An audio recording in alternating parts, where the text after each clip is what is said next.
Hi guys, ఇవాళ వీడియోలో మనం కస్టమ్ 404 పేజ్ని నెక్స్ట్.js లో ఏ విధంగా క్రియేట్ చేయాలో తెలుసుకుందాం. సో బేసిక్గా మనం ఏదైనా ర్యాండమ్ యూఆర్ఎల్ ఇస్తే ఆ యూఆర్ఎల్ మన అప్లికేషన్లో మనం కాన్ఫిగర్ చేయకపోతే బై డిఫాల్ట్ నెక్స్ట్.js వాళ్ళు మనకు 404 పేజ్ని రిటర్న్ చేస్తారు. ఓకేనా?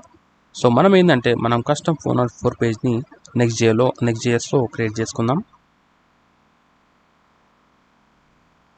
ఇక్కడ యాప్ లోపల మనం ఒక ఫైల్ని క్రియేట్ చేసుకుందాం.